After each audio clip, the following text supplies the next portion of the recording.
Suddenly, the relationship between my husband and our daughter took a turn for the worst. That was when my husband's infidelity came to light. In the midst of this worst-case scenario, my husband, John, made an unthinkable decision. I won't be attending Emily's graduation ceremony. On the day of our daughter's graduation, my husband took off on a trip with his mistress. I couldn't forgive him. Prioritizing his mistress over our precious daughter? Unbelievable! My name is Lily. I'm 37 years old. My husband and I have been married for 10 years, but our relationship is a bit complicated. We have a daughter, Emily, who is not biologically related to me. Emily is my husband's daughter from his previous marriage. She was only 5 years old when we got married. Before we got married, while I still prioritized work, John proposed an idea. How about you become a stay-at-home mom once we're married? A stay-at-home mom? I travel a lot for work, right? Emily is still young, and so I've been leaving her with my parents, but after we get married, you'll be her mom, so I'd rather not rely on my parents too much. That makes sense. Your parents are getting older. That's why I want you to become a stay-at-home mom and take care of Emily. I see. Okay, I understand. As per his request, I resigned from the company I've been working for. Upon getting married, I became a full-time mother. It's not that I wasn't anxious about becoming a mother. After all, my husband's previous marriage ended because of his ex-wife's infidelity. I was worried about how young Emily would perceive me. However, despite my worries, Emily's friendly nature allowed us to bond quickly. Honey, let's draw together. Really?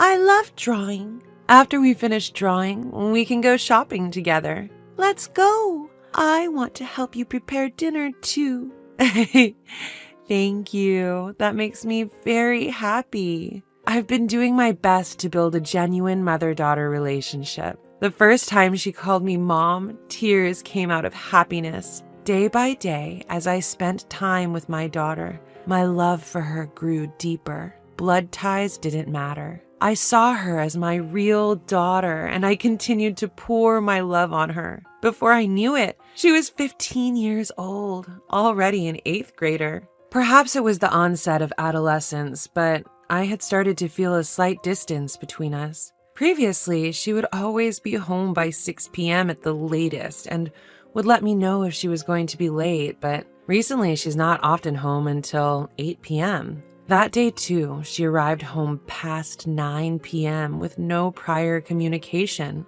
Welcome home. You came home late, didn't you? Dinner is ready. I'm back. Is Dad coming home late again today? Seems like another day of working late. Come on, let's go ahead and have dinner. Okay. Just then, Emily murmured, You know. What's wrong? Well, you see. Yes? Never mind. It's nothing. Upon saying this, Emily went quiet. What just happened? She was definitely about to say something, wasn't she? Why did she stop midway? While I was concerned about her attitude, I knew it was a challenging age for her. I decided not to interrogate her, but to wait for her to talk to me voluntarily. Then, one day, when I got back from shopping, I found my husband at home earlier than usual. Furthermore, he was having a heated argument with Emily. I quickly intervened between the two. John, why are you raising your voice so much? Calm down. Lily, what happened? You've never shouted at Emily like this before. My husband awkwardly looked away and muttered, It's nothing. It can't be nothing. Is it about school choices?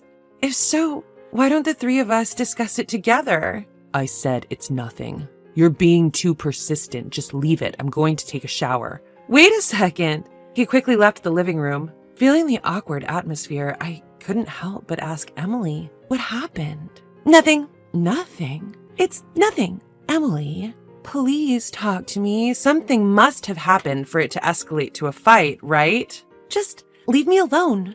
It's none of your business. Wait. Despite my calls, Emily retreated to her room and didn't come out for dinner. From that day on, Emily's behavior changed dramatically. She spent a lot of time in her room and barely spoke to me or her father. While I knew I had to do something, I didn't know how to approach the situation. As I waited for things to cool down, I decided to have a conversation about it with my husband. It's about Emily. Don't talk to me about her. What? Wait, what are you saying? It's about that fight from the other day, isn't it? I've decided I'll only be involved with her at the bare minimum as a parent.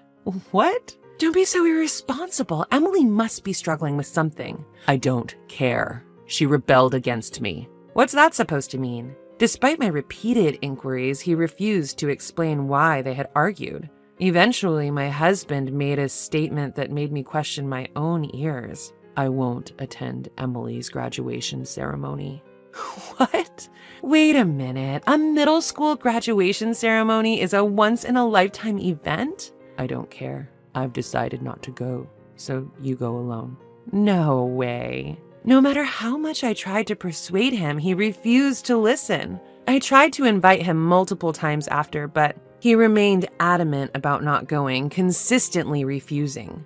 It's her graduation ceremony, for goodness sake. I don't want to upset Emily. I have to somehow convince him to attend.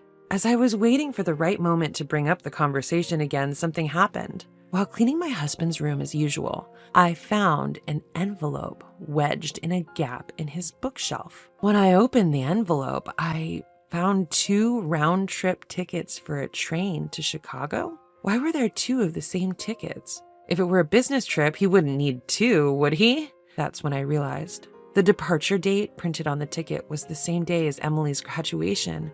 I had a bad feeling about this. I immediately hired a private investigator to confirm my suspicions. A few days later, my fears were confirmed. It was revealed that my husband had been having an affair behind my back. The investigator laid out a series of photographic pieces of evidence and calmly explained the findings. Well, it appears your husband is indeed having an affair. The other woman seems to be a junior colleague from his company. I see. I never noticed because he's been working late and traveling a lot for work. I hate to break it to you, but during our investigation period, not once did he work late. Every day he was either at the woman's house or out dining with her. I see. It seems he's planning to take a week's trip to Chicago with this woman. At that moment, both trust and affection for my husband vanished into thin air. I couldn't believe it. Not only was he having an affair while having a family, but he was also planning a trip with his mistress on our daughter's graduation day? I absolutely can't forgive this behavior. When I got home, I started looking for a new place to live so I would be ready to leave at any moment. I also made the decision to return to the job I'd once quit. I'll have the capability to thrive in any situation as long as I have a new place to live and a job. That's when I had a sudden realization. That is, none other than the presence of Emily. To be honest, I think of her as my real daughter and I love her from the bottom of my heart. Even if I were to get a divorce, I want to keep custody of her. But would she choose to stay with me, a non-biological mother? Wouldn't it be best for her to be with her father, who she has been with since she was born? Given the recent infidelity of my husband, I had become pessimistic about everything at this time. I had no confidence that she would choose me. At worst, I had to prepare myself for living alone. Since then, I have decided to cherish the time I had left with my daughter. On my days off, I invited her to go shopping, went to cafes together. Even if I get a divorce and we get separated, I'll make sure to hold on to the memories of these days. I engraved the joyful moments with her into my heart. While eating out together, I decided to casually bring up the topic of her graduation ceremony. Your dad said he can't make it to your graduation ceremony. Oh, really? I'm sorry. He seems to be busy with work, but I promise I'll be there. Okay, I'm fine with just you. I don't need anyone else. As expected, Emily's reaction was rather indifferent. Seeing my own daughter like this, I couldn't help but feel indescribable emotions. Graduation day has arrived. When I woke up in the morning, my husband was already gone. I guess he went on a trip with that mistress. Of course, I attended the graduation ceremony alone. As I watched my daughter receive her diploma, tears welled up in my eyes. She was so small when we first met. I don't want to let her go. My feelings were growing stronger, but I kept telling myself it's time for me to decide, and forcibly suppressed my emotions. After the graduation ceremony ended smoothly, we returned home. Before my husband comes home, I'll tell Emily everything and leave the house. I had decided that, but when it came to it, I couldn't bring myself to start the conversation. As I hesitated for a moment, my daughter spoke up. Hey, Mom, even if we're not biologically related, you're still my mom, right? What? Despite being taken aback by her words, I confidently responded, What are you saying? Of course I am. I'm always going to be your mom. Yeah, I thought so. I'm glad to hear that. The moment I saw her smiling warmly, my heart instantly felt lighter. Now's the time. With that thought, I made up my mind and decided to open up and share everything. Emily, I'm thinking of divorcing your father. Yeah, I think that's a good idea. What? I was surprised at how easily she accepted the idea of divorce. Are you okay with it? The divorce, I mean? It's okay. You found out about his affair, didn't you? Wait, did you? Yeah, Dad's having an affair. How did you? I happened to witness his affair that day. When I confronted him, we ended up in a big fight. That day she was referring to was the day that they had that loud argument some time ago. She had coincidentally spotted her father and his mistress in public and confronted him, which ended up turning into a heated argument. My eyes started to burn, and my vision became blurry. Was she carrying this burden all by herself this entire time? The thought made my chest tighten with unease. Holding back my tears, I looked Emily straight in the eye. You can choose who you want to be with. It's your decision. What are you talking about? I am definitely going with you. Are you sure? Of course. I don't need a dad who cheats when he has a family at home. He's not worth being around. Emily, you're my only family. I tightly embraced her. That's how it was decided that I would take her in. Our actions following this were quick. We somehow managed to complete the move before my husband returned from his trip, carrying our belongings into the new house we'd already contracted. Since I had everything planned ahead, the process ended up being quicker than I expected. 1 week later, seemingly noticing the divorce papers on the desk, my husband called. Hey, Lily, what the hell is this about these divorce papers? They mean exactly what you think. Let's get a divorce. Are you still mad about me missing the graduation ceremony? It was because of work. I had no other choice. I was utterly disgusted with my husband, who even now was still trying to play dumb. Work. Right. What's that supposed to mean? I'm always busy with my business trips. By the way, did you attend the graduation ceremony as planned? Yes. Next, it's time for me and Emily to graduate from you. Huh? What are you? Did you have fun? Your trip with your junior colleague? Mary, was it?